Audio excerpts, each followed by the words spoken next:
கொஞ்சம் அங்கேயே நில்லுங்க ப்ளீஸ்.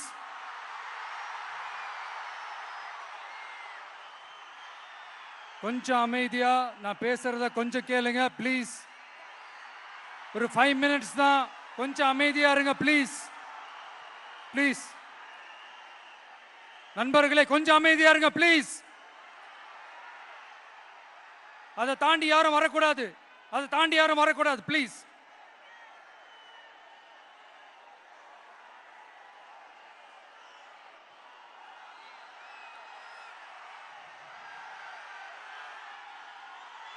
என் நெஞ்சில் குடியிருக்கும்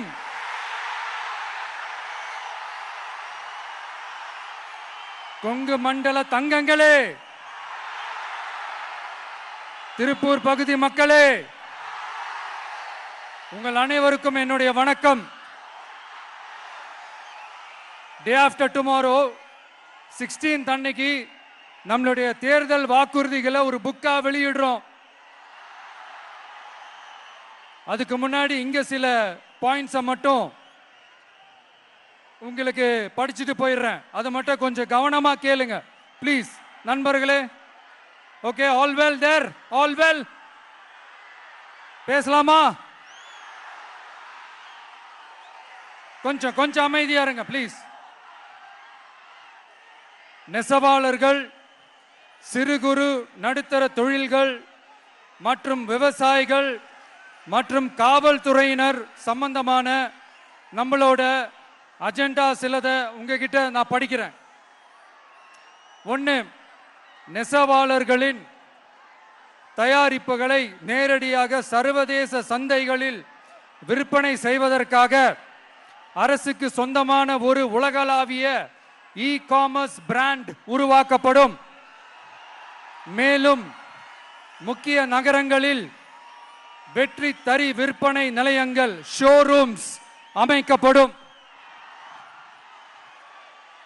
2வது, நிலையற்ற நூல் விலை மற்றும் மின்சார நெருக்கடி சுமையை பகிர்ந்து கொள்ள கைத்தறி மற்றும் விசைத்தறி வைத்திருக்கும் ஒவ்வொரு நெசவாளர் குடும்பத்திற்கும் ஆண்டுக்கு 30,000 ரூபாய் வங்கி மூலம் நேரடியாக நமது டிவிக்கு அரசு வழங்கும். 3வது, கைத்தறிகளுக்கான இலவச மின்சாரம் 500 யூனிட்டுகளாகவும்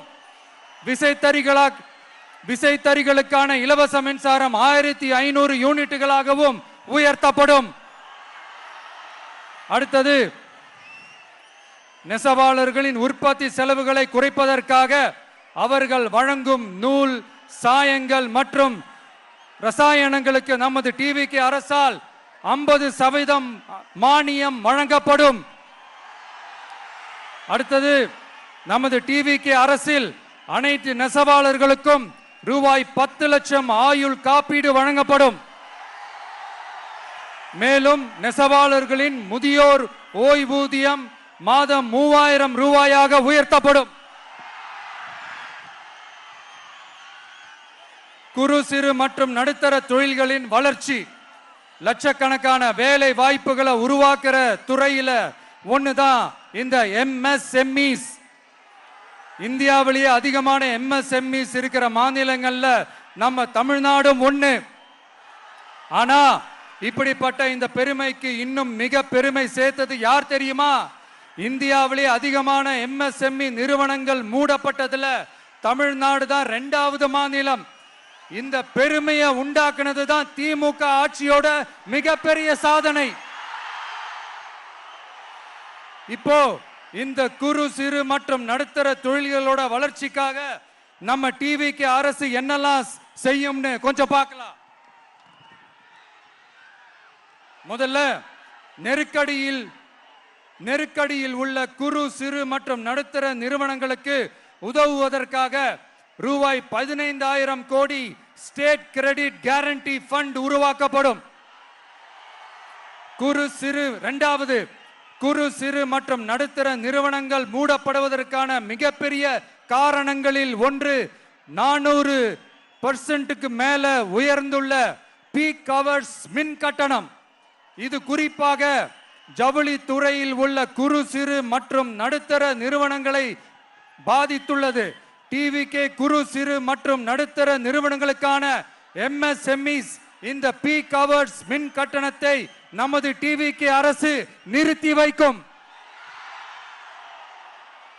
அடுத்தது விரிவான ஆய்வுக்கு பிறகே மின் கட்டணத்தை முறைப்படுத்தும். மேலும் குறு சிறு மற்றும் நடுத்தர நிறுவனங்கள் அடுத்து வரும் 5 ஆண்டுகளுக்கு 100% மின்சார வரி விலக்கை பெறும்.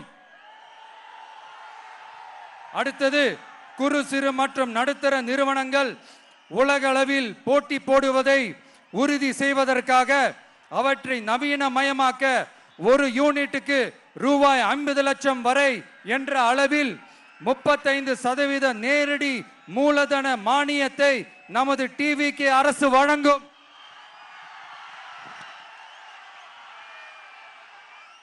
அடுத்து நம்ம எல்லாருக்கும் சோறு போடுற நம்ம தெய்வங்களான விவசாயிகளுக்கான அஜெண்டா கொஞ்சம் படிப்போமா? 5 ஏக்கருக்கு குறைவான நிலமுள்ள விவசாயிகளுக்கு வேளாண் கூட்டுறவு சங்கங்களில் வாங்கிய பயிர்க்கடன் முழுமையாக தள்ளுபடி செய்யப்படும். 5 ஏக்கருக்கு மேல் உள்ள விவசாயிகளுக்கு 50% தள்ளுபடி செய்யப்படும். அடுத்தது குறைந்தபட்ச ஆதரவு விலைக்கு MSP சட்டப்பூர்வ உத்தரவாதம் வழங்கப்படும். நெல்லுக்கு ஒரு குவிண்டாலுக்கு 3500 ரூபாயும் கரும்புக்கு டன் ஒன்றுக்கு 4500 ரூபாயும் வழங்கப்படும். உழவர்களின் தோழன் திட்டத்தின்படி குத்தகை விவசாயிகள் மற்றும் விவசாய தொழிலாளர்களுக்கு ஒரு குடும்பத்திற்கு ஆண்டுக்கு ரூபாய் 10,000 ரூபாய் அவர்களின் நேரடி முதலீட்டு ஆதரவு தொகையாக வழங்கப்படும். 100% பயிர் காப்பீட்டு திட்டத்தின்படி பயிர் பாதுகாப்பு உறுதி செய்யப்படும்.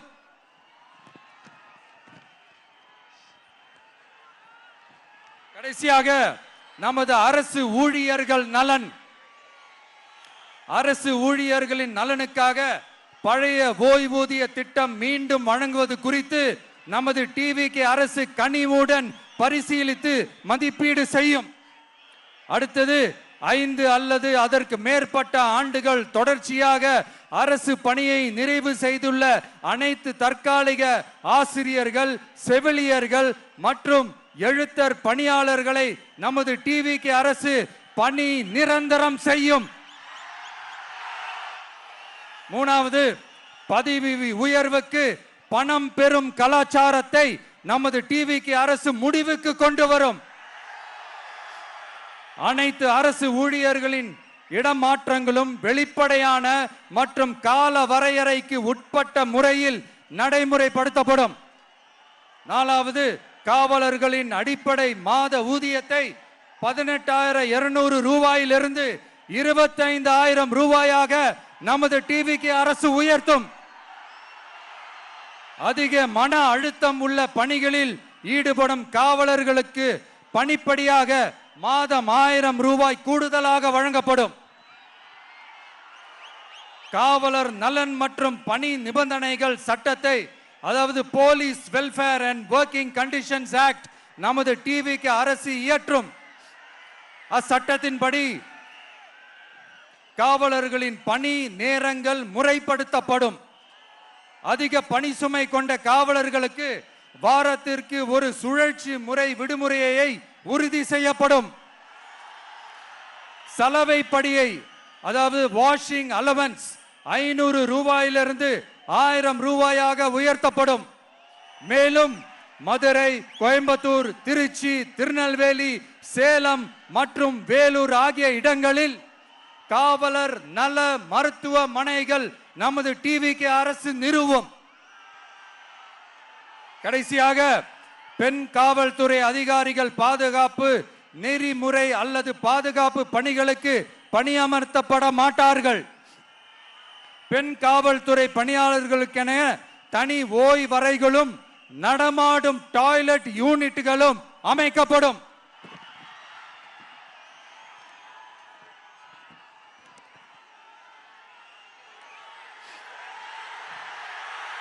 நீங்க எல்லாரும் இந்த விஜய 100% நம்பலாம்.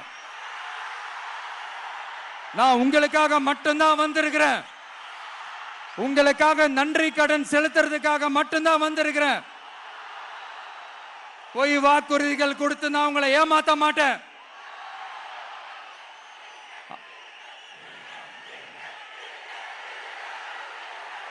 அதனால உங்க அண்ணனுக்கு, உங்க தம்பிக்கு, உங்க மகனுக்கு, உங்க பிள்ளைக்கு